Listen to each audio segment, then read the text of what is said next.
प्रकाश education में आप सभी का स्वागत है। अब हम देखने वाले हैं प्रत्यय।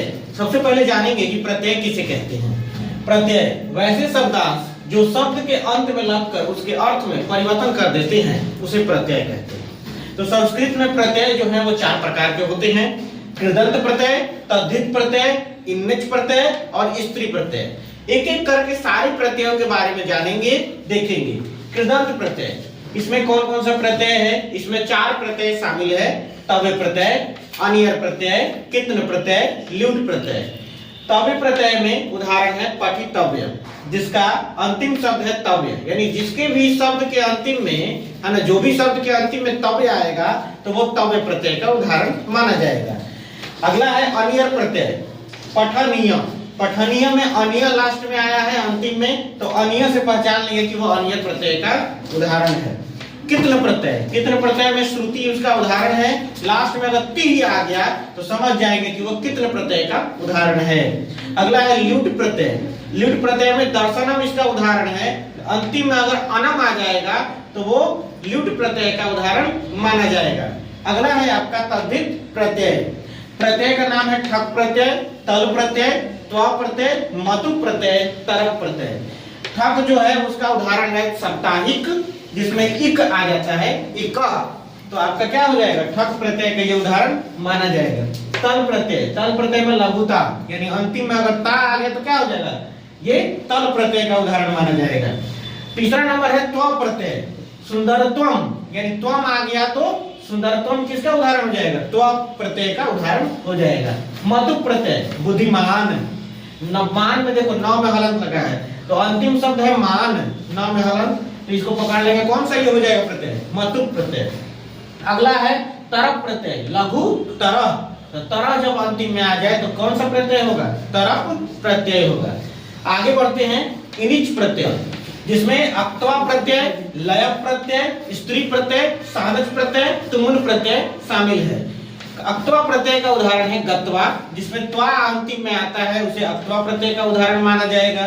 लय प्रत्यय, जिसमें अवगम्य यानी अय अगर आ जाए अंतिम में तो उसे लय प्रत्यय का उदाहरण माना जाता है। स्त्री प्रत्यय भ्रमतः, त में हलंत लगा रहना चाहिए। साधज प्रत्यय वर्तमान, मान, न में विसर्ग लगा रहना चाहिए। लेकिन लोगों को कंफ्यूजन किसमें होता है? छात्रों को कंफ्यूजन किसमें होगा? मान और यहाँ पर मान, यहाँ हलंत लगा है, यहाँ विसर्ग। जहाँ हलंत लगेगा उसे मतु प्रत्यय और जहाँ विसर्ग लगेगा उसे सानच प्रत्यय, याद रखिएगा। आगे बढ़ते हैं तुमुन प्रत्यय, क्रीडितुम, जहाँ अंतिम में तुम आता है वही क्या होता है? तुमुन प्रत्यय का उदाहरण होता है। अब आते हैं स्त्री प्रत्यय, जिसमें से 2 प्रत्यय बड़ा ही प्रमुख है बिहार बोर्ड के लिए। टाप प्रत्यय, जिसमें नायिका, गायिका, लेखिका, यानी अंतिम में अगर इका इका आ गया तो उसे टाप प्रत्यय कहेंगे। अंतिम में इका आएगा तो टाप प्रत्यय। अगला है अंडिक प्रत्यय, श्रीमती, लास्ट में अगर टी आ गया या फिर ई की मात्रा, दीर्घई की मात्रा हो गई तो उसे क्या कहेंगे? अंडिक प्रत्यय कहेंगे। अब बारी है हमें बनाने की, जिसको हम बनाएंगे, है ना। यहाँ पर लिखा है कि प्रत्यय का नाम लिखिए। दर्शनम, तो यहाँ पर क्या लिखा है? दर्शनम। जरा खोजिए दर्शनम कहाँ है? दर्शनम, दर्शनम देखिए ल्युट् प्रत्यय, यानी जिसके लास्ट में अनम लगा हुआ है उसे कौन सा प्रत्यय कहेंगे? ल्युट् प्रत्यय कहेंगे। अक्त्वा, जिसमें त्वा प्रत्यय लगा हुआ है, त्वा, तो इसको क्या कर देंगे? अक्त्वा प्रत्यय। पठितुमुन, पठितुमुन, तुमुन, तुम, है ना। पठितुमुन यानी पठितुम, क्या होना चाहिए इसका उदाहरण? पठि तुम होना चाहिए। तो पठि तुम है तो क्या हो जाएगा? तुमुन प्रत्यय। क्या हो जाएगा? तुमुन प्रत्यय। लघुतर, तरह किसमें लगा है? तरप प्रत्यय। दीर्घता, दीर्घता यानी ता लगा हुआ है, ता किसका हो जाएगा? तल प्रत्यय। कौन सा प्रत्यय हो जाएगा? तल प्रत्यय। गायिका, लेखिका, पाठिका क्या हो जाएगा? टाप प्रत्यय। बुद्धिमान, बुद्धिमान में क्या लगा है? हलंत, हलंत लगने वाला क्या होगा? मतुप प्रत्यय।